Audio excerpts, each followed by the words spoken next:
अस्सलाम वालेकुम, welcome back to my channel. उम्मीद करती हूँ कि मेरी यूट्यूब फैमिली सारी ठीक ठाक होगी, खुश होगी। तो जी आज का व्लॉग स्टार्ट हुआ है दोपहर से और ये देखें हमारी इतनी जो है ना वो फुल सुई गैस है ये हमारी। और सिर्फ ये एक ही जो है ना वो मतलब चूल्हा चलता है। दूसरी तरफ जो है ना अगर मैं करूँगी तो फिर रोटी नहीं बनेगी। तो मतलब पहले बारी बारी पहले सालन पकाएंगे, फिर रोटी पकाएंगे, फिर चाय पकाएंगे। तो हमारे घर में इस तरह होता है। गैस बहुत कम है और अब तो सर्दी आ गई है, अब तो बहुत ज़्यादा कम हो गई है। तो मेरी मदर इन लॉ बताती हैं कि इस मतलब कॉलोनी का जो है ना वो गैस इसी तरह है और मतलब बहुत ही कम है, शुरू से ही ऐसा है। पहले तो था ही नहीं और फिर आया आया तो इतना कम आया कि मतलब कोई फ़ायदा नहीं है। तो लोगों ने सिलेंडर्स वगैरह रखे हुए हैं, हमने भी रखा हुआ है, मगर हम जो है ना अमूमन इसी गैस को यूज़ कर लेते हैं क्योंकि हम घर में 2-3 बंदे हैं। तो फिर जो है ना हम लोग बारी-बारी इसी के ऊपर ही जो है ना वो काम कर लेते हैं। तो बाकी जब कोई गेस्ट वेस्ट आता है तो फिर बहुत मसला होता है इस गैस का, क्योंकि यहाँ पे मतलब इंसान खड़ा हो के जो काम करना होता है ना तो बहुत थका देता है। अब 2-3 रोटियों के लिए जो है ना मुझे तकरीबन आधा से 1 घंटा लग जाता है रात के टाइम जब मैं रोटी बनाती हूँ। तो बहुत ज़्यादा जो है ना वो खड़ा होना पड़ता है, फिर जाके रोटी को सेक लगता है।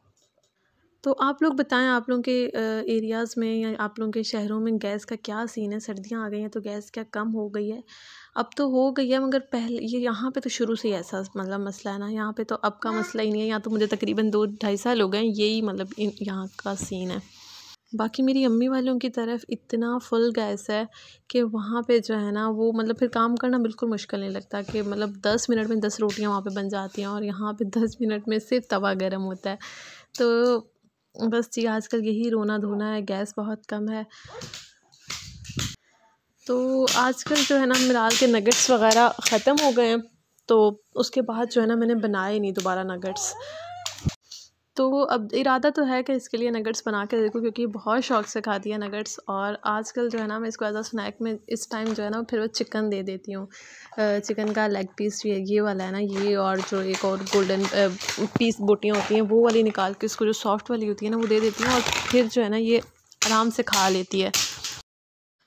तो इस टाइम यही होता है कि कभी पहले मैं इसको जो है वो कैरेट वगैरह भी दे रही थी, तो अभी वो भी मतलब लाए नहीं उसके बाद, तो बस फिर जो है ना मैं इसको चिकन दे देती हूँ इस टाइम। और अब जो है वो चिकन आया हुआ था तो उसको जो है वो साफ़ करके मैं रख रही हूँ यहाँ पे।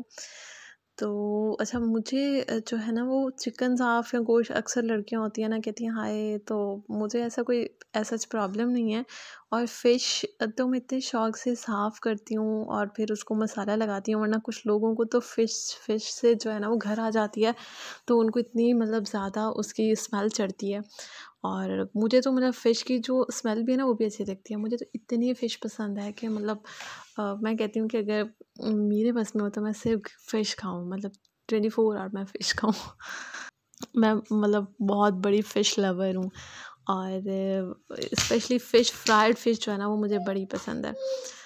तो मेरा यही होता है कि मैं डिफ़रेंट जो है ना वो फ़िशेस को ट्राई करूँ, क्योंकि मैंने अभी तक जो है वो सारी फ़िशेस ट्राई नहीं की। तो मेरा यही होता है कि मैं जहाँ भी जाऊँ वहाँ की फ़िश ज़रूर खाऊँ। तो यहाँ पे जी मैंने गोश्त वो साफ़ किया, उसके बाद उसके पैकेट बना के रखे और अब जो है मैं आई हूँ डस्टिंग के लिए, क्योंकि यहाँ पे मैंने एक दिन छोड़ के डस्टिंग करती हूँ अपने इसके ड्रेसिंग टेबल की, क्योंकि सामान इतना हो गया। पहले तो मुझे बिल्कुल नहीं अच्छा लगता था कि मैं इसके ऊपर सामान रखूँ, मगर अब क्या करें जी, सामान ही इतना है और मिराल की भी चीज़ें हैं, फिर मैंने सारी रख तो देती हूँ। आप ये चेक करें, डस्ट चेक करें, मतलब ये सिर्फ़ एक दिन छोड़ के मतलब मैंने परसों साफ़ किया था और आज इसकी इतनी डस्ट हो रही है यहाँ पे कि ऐसा लग रहा है कि महीना हो गया मैंने इसको साफ़ नहीं किया। और हमारी बेचारी मासी जो है वो सफाई करके जाती है सारी अच्छे से। आप सोचिए मेरे रूम का ये हाल है और बाकी जो हमारा बाहर का एरिया है वहाँ पे कितनी मिट्टी आती होगी। तो मासी बेचारी सफाई करके जाती है, तो शाम में जो है फिर वैसे का वैसा होता है, फिर मिट्टी आ जाती है, पता ही नहीं लगता कि जी सफाई की हुई है या नहीं की हुई। तो मुझे जो अंदाज़ा इसलिए होता है क्योंकि मेरा जो रूम है उसमें मैं डार्क ब्राउन करके मेरे सोफ़े पड़े हुए हैं और मेरे फर्नीचर पे इतनी डस्ट आती है कि मैं जो है ना वो सारे टेबल साफ़ ही करती रहती हूँ। इधर से साफ़ करूँगी, फिर 1-2 घंटे के बाद उसके ऊपर डस्ट होगी। तो मैं तो बड़ा जो है ना मुझे इस लिहाज से भी अपनी कॉलोनी बिल्कुल नहीं पसंद, क्योंकि यहाँ पे बहुत डस्ट आती है। तो सुनने में ये है कि जहाँ मतलब हमारी कॉलोनी बनी है यहाँ पे पहले जो है इस टाउन से पहले यहाँ पे कोई आमों का बाग हुआ करता था। तो अब आप खुद सोच लें, बागों में तो मिट्टी आती है ना, तो बस इस तरह के जो होते हैं ना, जो कॉलोनियाँ वगैरह होती हैं, फिर वहाँ पे बहुत आती है। ये रोड साइड पे हमारे घर हैं और यहाँ पे तो बहुत आती है। तो बस ये मैं लगी रहती हूँ कि यार कोई आ जाता है फिर। और ये आप लोग देखें, परफ्यूम्स के ऊपर भी इतनी डस्ट होती है कि इन जम जाते हैं। इनको 2 दिन मैं साफ़ नहीं करती तो ये मिट्टी से भरे हुए होते हैं परफ्यूम। तो अभी जो है ना, मैं इनको क्लीन कर रही हूँ। और मेरा जो क्लीनर है जिससे मैं करती थी कीवी का, तो वो तो अगर मैं उसको डेली यूज़ करती हूँ तो वो तो जी 1 हफ़्ता भी नहीं निकालता है। तो अब जो है ना, मैं उससे थोड़ा-सा वो यूज़ करके बाकी जो है ना, मैं फिर पानी से कर लेती हूँ, क्योंकि मिट्टी आती बहुत है तो बंदा क्या करे। फिर तो जी क्लीनर तो पता नहीं कितनी बॉटल्स यहाँ पे ख़त्म हो जाएंगी, तो मैं फिर जो है ना पानी मिक्स करके कर देती हूँ। और ये लोशन वोशन है, मिराल की चीज़ें हैं, कुछ चीज़ें एक्स्ट्रा पड़ी हुई थी ऐसी खाम-खा में, तो वो मैंने कहा यहाँ से मैं हटाती हूँ। और बस सेटिंग जितनी बार भी कर लें उतनी बार सेटिंग होती नहीं है। अच्छा, लास्ट व्लॉग में मैंने अपनी फूफो का आप लोगों के साथ शेयर किया था और आप लोगों ने माशाल्लाह बहुत अच्छे कमेंट्स किए। बहुत लोगों ने मुझे इनबॉक्स करके तसल्ली दी, उनके लिए दुआ की। तो बहुत शुक्रिया, आप सबका बहुत शुक्रिया। मज़ीद जो है मेरी फूफो के लिए दुआ कीजिएगा और अल्लाह पाक उनको सेहत और तंदुरुस्ती दे, सबको दे। जो लोग बीमार हैं सबको अल्लाह पाक सेहत दे।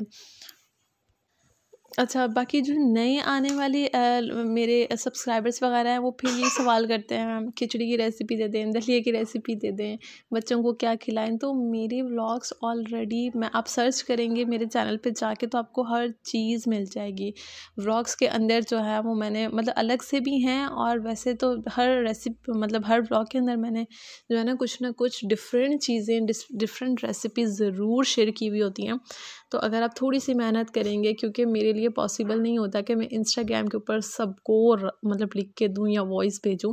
मैं बहुत सारे लोगों को, मेरी मैक्सिमम कोशिश होती है कि मैं सबको रिप्लाई दूँ, तो मैं सबको देती हूँ। मगर फिर रेसिपी मुझसे पूछ रहे होते हैं कि उसकी बता दें, उसकी बता दें। तो उसके लिए थोड़ी सी मेहनत कर लिया करें, चैनल पर जाकर सर्च कर लिया करें। आपको अच्छे से जब आप रेसिपी देख के बनाएंगे तो बहुत अच्छी बनेगी बेबी की।